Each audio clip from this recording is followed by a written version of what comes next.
Partie 2 du remontage du moteur du ZX6R de piste. Si tu n'as pas vu la première partie où on remontait le bas moteur, c'est juste ici. Là maintenant, dans cette partie 2, on va attaquer le remontage du haut moteur. Et après ça, normalement, le moteur il devrait être terminé. C'est parti!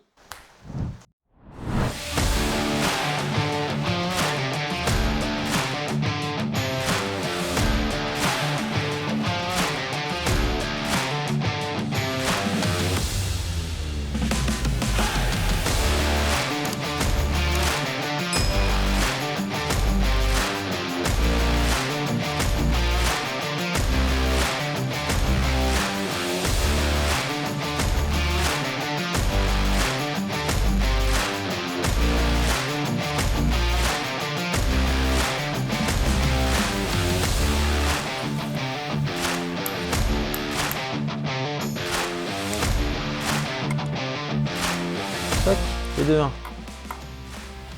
Ok, là maintenant, je m'attaque aux autres.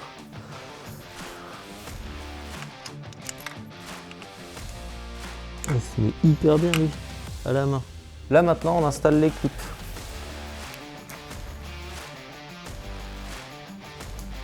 Et 2-1.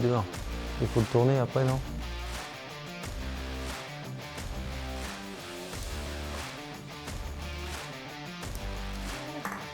On vient de remettre tous les clips des pistons. Là maintenant, on va faire le tiercé des segments. Donc le tiercé, en gros, il y a des ouvertures de segments. Il ne faut pas que les ouvertures soient dans le même alignement.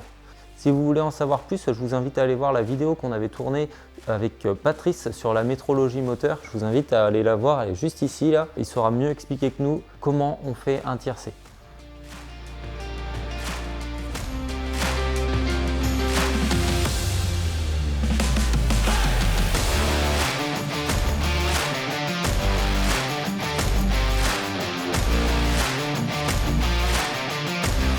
On a bien huilé les cylindres, maintenant on va pouvoir positionner le cylindre. Attention à la chaîne.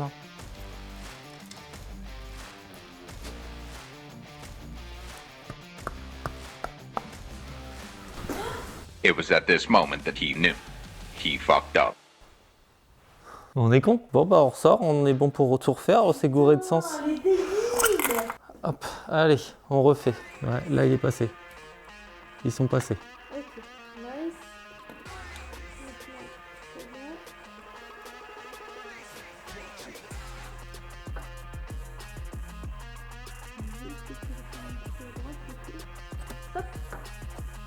C'est bon. Là, on peut descendre, tu penses? Ok. Ça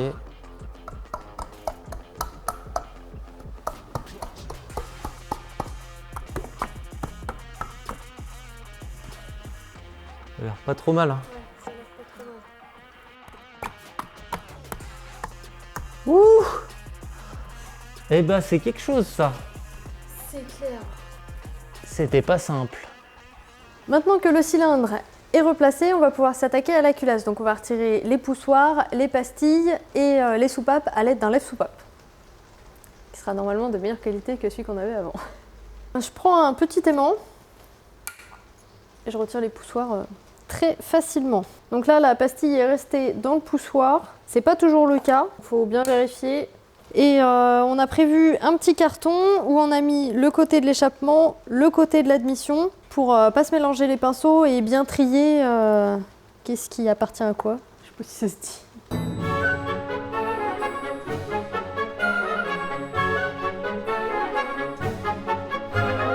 J'utilise un lève-soupape de meilleure facture que celui qu'on avait acheté sur Amazon. Le lève-soupape va comprimer le ressort pour nous permettre de dégager les demi-lunes et retirer entièrement la soupape. T'es bien centré sur la soupape? Je suis centré sur la soupape, il n'y a pas de souci. Donc on comprime un petit peu le ressort, on voit les demi-lunes. Nous on a un petit tournevis magnétique. Et voilà à quoi ressemble une demi-lune. La deuxième.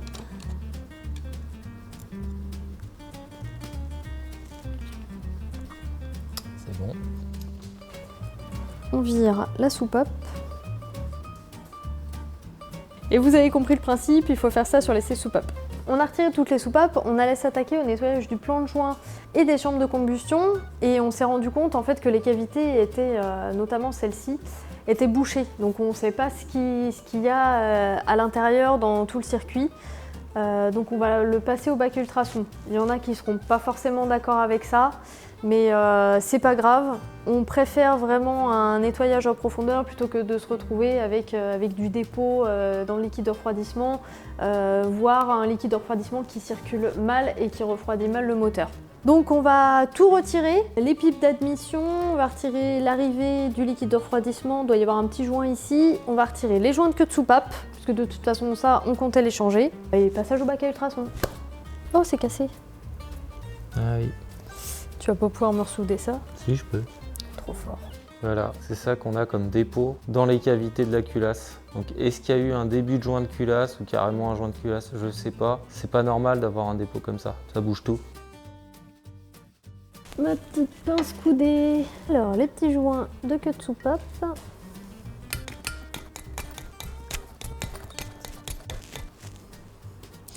Et voilà. J'ai nettoyé tout le plan de joint de la culasse. Là maintenant on va le mettre dans le bac ultrason. Là le bac a chauffé, il est à 43, on lui avait mis 60 degrés, 43 c'est pas mal, on va commencer à le plonger dedans. On va le laisser 15 minutes. Au niveau de la dilution, on a mis 1% au niveau du produit qu'on a pris. Parce que le fabricant de ce produit-là recommande 1% et pas plus, ou voilà, mais c'est vrai que la plupart du temps, je vois beaucoup sur les forums, à droite à gauche, des gars qui doublent les doses ou qui sont plus aux 3%. On préfère pas flinguer les pièces, même si je pense qu'il n'y a pas forcément trop de risques, mais si le fabricant préconise 1%, eh ben, c'est 1%. J'espère que je vais pas avoir trop de mal et je vais pas m'ébouillanter. Je le plonge. C'est chaud quand même.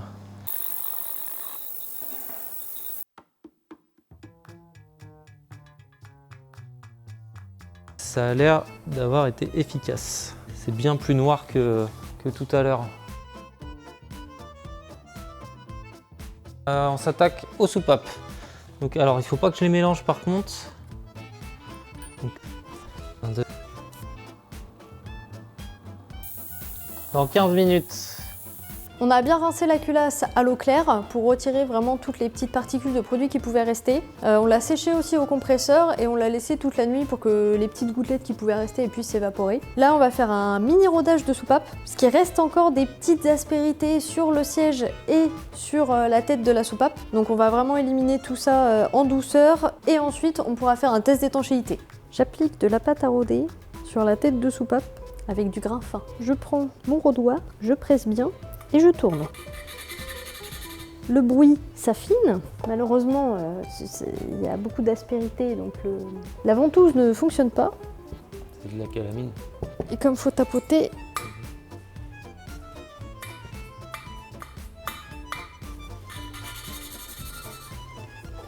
j'essuie bien la tête de soupape et le siège. Nous, on va faire la même chose sur toutes les soupapes et on vous retrouve juste après pour les replacer et faire le test d'étanchéité. Toutes les soupapes ont eu leur petit rodage, donc maintenant on va installer les joints de queue de soupape. Et ça ressemble à ça. Donc comme il n'y a pas beaucoup d'accès, on va prendre un petit tournevis, vraiment pile poil à la taille. Hein. On le glisse. Et on vient faire une petite pression. Et voilà. Puis bah faut faire ça pour les 16.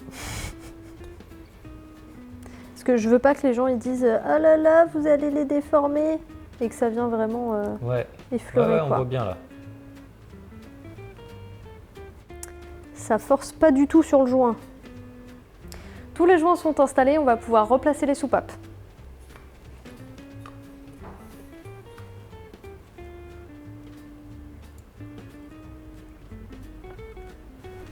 Les gros doigts boudinous.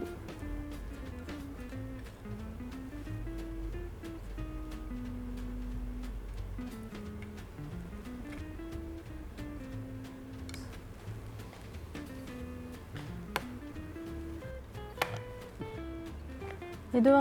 On a replacé les soupapes dans leurs emplacements dans la culasse. Là maintenant, on va utiliser un chasse-goupille, un marteau, histoire de frapper un petit peu la queue de soupape pour que les deux demi-lunes puissent trouver leur emplacement correctement. Parce que c'est possible des fois qu'il y ait une demi-lune qui soit un petit peu plus haute que l'autre et on veut pas avoir de surprise une fois tout remonté quoi. Donc il faut s'assurer en frappant un petit coup qu'ils retrouvent bien leur position et qu'elles rentrent bien dans leur gorge.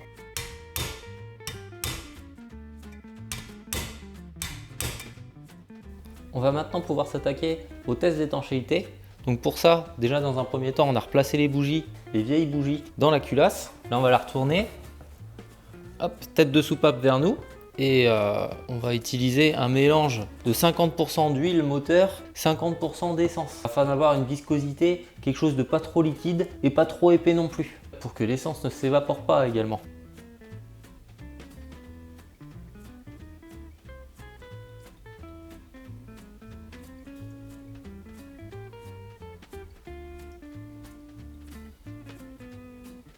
Bon, on va laisser une petite heure du coup, je pense, 1 heure ou 2, un truc comme ça. De toute façon, ça va pas s'évaporer comme ça.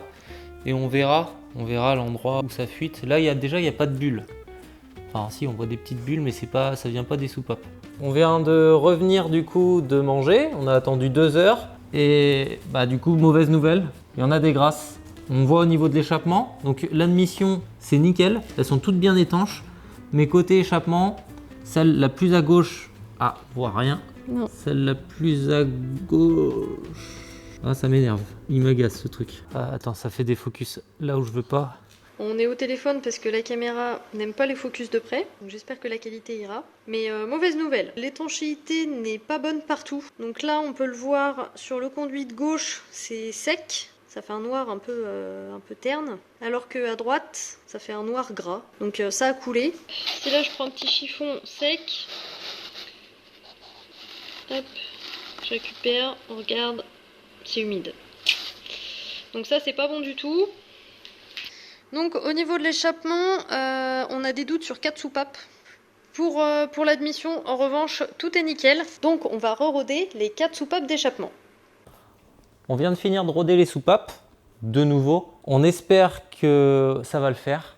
Je pense que là, on est bien. On a vachement plus insisté que la première fois où on se disait on y va de surface et puis ça suffira. Là, on a vraiment insisté, on a passé du temps. On est resté au grain fin et là maintenant il va falloir nettoyer tout ça parce que du coup ça laisse quand même des traces. C'est comme s'il y avait un peu des petits graviers, c'est légèrement abrasif. Donc pour ça on a European Trading Company qui nous avait envoyé des bombes de Ballistol. Donc c'est un produit qu'on ne connaissait pas. On a regardé un petit peu, donc ils disent huile universelle aux qualités incomparables. Lubrifie en respectant la peau, nettoie sans polluer, produit d'entretien biodégradable, protège de la rouille sans laisser de résidus. Utilisé à la base pour le nettoyage des armes, pour les canons, même pour le bois, pour traiter le bois. Apparemment ça file un peu partout, on peut même en mettre sur les poils des animaux. Nous personnellement, on ne testera pas sur nos animaux, mais là on va tester du coup sur la culasse. On va voir ce que ça va donner. Donc je vais pchiter. On va voir si ça nettoie aussi. Je sais pas, j'ai peut-être de l'espoir en disant que ça va nettoyer la calamine restante dans les puits. Par contre ça pue, hein. Ça sent très fort. J'en ai peut-être trop mis. Là, le machin il brille de fou par rapport à ce que c'était juste avant. Si ça vous intéresse comme produit, European Trading Company, ils ont un site et vous pouvez en acheter, vous en procurer. C'est loisiro.com. On va pouvoir remettre les soupapes et puis refaire un test d'étanchéité. Après une journée complète, la fatigue se ressent, mais c'est fini. On va pouvoir réinstaller la culasse sur le moteur puisque le test d'étanchéité est validé.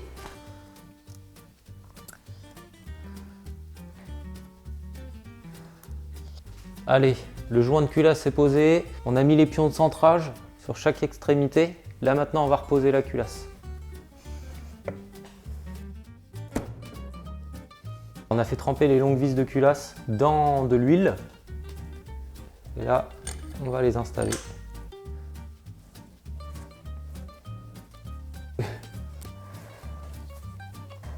Je replace convenablement mes petites pastilles.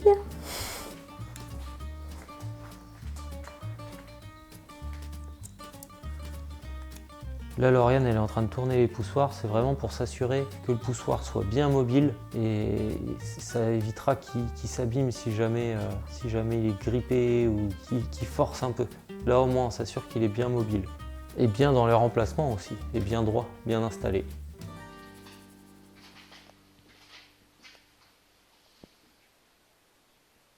Je l'ai en train de faire sa toilette. Oh merde! Oh, j'aurais pu avoir un putain de plan. Maintenant que la culasse est bien réinstallée, bien serrée au couple, qu'on a remis les poussoirs tout comme il faut, là maintenant on va réinstaller les deux arbres à cam. Mais pour ça, avant de les positionner, il faut effectuer le calage de la distribution. Même principe que quand on avait démonté, il faut remettre le repère 1,4 aligné au plan de joint. Donc là on n'est pas trop mal. Avant de replacer les arbres à cam, il faut bien huiler les paliers et les poussoirs. Oh, j'en fous partout. On va commencer par l'échappement. Ça peut être trop mal. Et là, l'arbre à cam pour l'admission. On va installer les petits joints. Faut pas les faire tomber par contre. Hein. Non. Va falloir huiler du coup par contre les arbres à cam.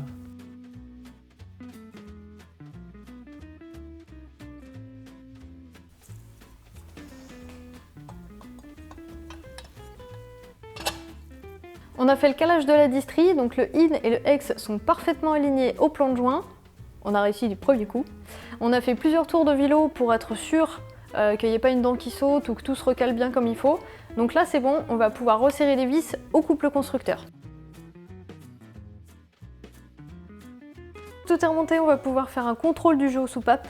Donc je me munis de mes petites cales. J'ai relevé les mesures pour l'échappement, il faut qu'on soit entre 0,24 et 0,31. Ne lis pas mon écriture. J'écris comme un cochon. Et pour l'admission, on est entre 0,13 et 0,19. On vous passe les détails du jeu aux soupapes parce que c'est un peu long à faire. S'il y a des changements de pastilles, on reviendra de toute façon vers vous pour vous expliquer tout ça. Et nous, en attendant, on continue. La première est en 21, la tolérance constructeur est en 0,13, 0,19, et bah 21. Pour être dans la tolérance, on vise un 0,18. C'est compliqué hein, pour les gens. Sachant que ma pastille était de temps, il faut que j'augmente de temps de points. On avait replacé les arbres à cam pour contrôler le jeu aux soupapes et s'assurer qu'on était bien dans les tolérances constructeurs. Donc au niveau de l'admission, on s'est rendu compte qu'on était au-dessus. Donc on avait un jeu beaucoup trop grand. Pour corriger ce jeu, il faut mettre des pastilles plus épaisses pour réduire le jeu. À titre d'exemple, les tolérances constructeurs pour l'admission se situent entre 0,13 et 0,19. Nous, sur le troisième cylindre, la deuxième soupape de l'admission, on se retrouve avec un jeu à 0,22 un peu large. Donc 0,22, 0,23. On a une pastille en 310. Donc le but, ça va être d'augmenter la pastille de 0,5 pour réduire le jeu et se retrouver du coup à peu près 0,18. Pourquoi 0,18 ? On y reviendra un petit peu plus tard. L'objectif est de trouver une pastille de 315. Donc Patrice a eu la gentillesse de nous laisser une boîte avec des pastilles et un palmaire pour pouvoir contrôler les pastilles et on a pu trouver notre bonheur là-dedans. Donc là, nous on a revu les 5 pastilles qui n'étaient pas dans les cotes constructeurs et on les a remplacées par ce qu'il fallait, donc comme je vous l'ai expliqué, puisque de toute façon là tout est préparé pour être monté. Je reviens sur pourquoi le 0,18. De base, nous sur celles qui sont bonnes, le jeu se trouve à 0,18. Donc on va rester dans cette plage-là plutôt que d'essayer de se mettre vraiment pile au milieu partout. Et en plus, ça nous arrange puisque avoir un jeu plus proche de 0,19 permet de donner plus d'allonge à la moto. Alors qu'un jeu qui va se rapprocher de 0,13 permet de donner plus de couple à la moto. Maintenant, on va replacer les nouvelles pastilles aux bons endroits, refaire le calage de la distrie et refaire un contrôle de jeu aux soupapes. Pour s'assurer qu'on soit bien dans les tolérances à peu près pour nous entre 0,17 et 0,19 quoi. Voilà. Le jeu aux soupapes est terminé, on l'a fait aux petits oignons, enfin surtout Lauriane. Et là, comme vous pouvez le voir juste à côté de moi, le moteur est terminé. Pourquoi ? Parce que le Dijon en a un impératif. Il faut que la moto soit terminée entièrement. Parce que... bah vous le verrez. Là, qu'est-ce qui a été fait du coup ? Qu'est-ce qu'on a fait hors caméra ? Il y a eu beaucoup de nettoyage, beaucoup de nettoyage où on a passé beaucoup de temps dessus. On a remis, comme vous le voyez, du coup, tous les carters moteurs. On a rebranché tous les connecteurs, les petites sondes et tout ça. Au-dessus des carters, on a mis des protections R et G. Qualité de fabrication discutable. Hein. On a dû réajuster au Dremel certains trucs. C'est pas terrible. Franchement, je sais pas ce que vous prenez vous pour protéger vos carters. Il y a d'autres marques qui existent. Moi, j'ai l'habitude d'utiliser sur mes autres motos des protections en carbone qui viennent se coller. Là, des protections comme ça, c'est vendu super cher et bah, c'est discutable. Franchement, la finition est pas terrible. Bref, on va changer de sujet parce que ça a énervé beaucoup Lauriane.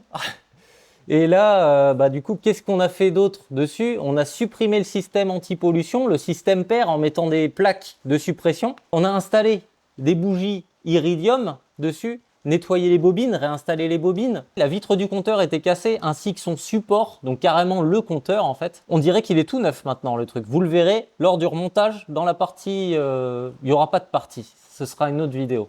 Mais le compteur est nickel maintenant. On a nettoyé le filtre à air, la boîte à air. La boîte à air, on avait des cornets en fait d'admission. Ils étaient complètement abîmés. Ils étaient mal tenus. On a remis de la pâte à joint dessus. J'espère que ça tiendra. C'est la même pâte à joint que celle qu'on a utilisée pour le moteur. Est-ce que c'est résistant aux hydrocarbures? Je l'avais annoncé dans la première partie que c'était résistant aux hydrocarbures. On n'en est pas si sûr que ça vu que c'est de la pâte pour les diesels. Bah on verra. Ce sera le test justement. Est-ce que c'est résistant? Oui ou non? On vous le dira de toute façon. On a nettoyé toute la rampe d'injection. Elle était hyper crado, il y avait vraiment besoin. On s'est attaqué aux commandes reculées. On a changé les repose-pieds parce que les repose-pieds, donc c'est les petites cales en métal qui se vissent ça. Elles étaient complètement poncées, voire réduites de moitié. Hein. Donc c'était un petit peu chaud sur circuit, je pense. Il faut garder quand même un équilibre et avoir ses pieds vraiment bien calés. Et on a attaqué le réservoir. Le réservoir, on a changé la pompe à essence par mesure de sécurité parce qu'on ne connaît pas le kilométrage de la moto. Qu'est-ce qu'il y aurait d'autre? Qu'est-ce qu'il y aurait d'autre? Il y a d'autres choses. Hein. Bon, ok. Bon, bah, je fais le final. Le finoul. Tchuss. C'est hyper dur hein, comme exercice. Attends, mais je vais pas zapper un truc. J'ai l'impression que j'ai zappé un gros truc. Hein.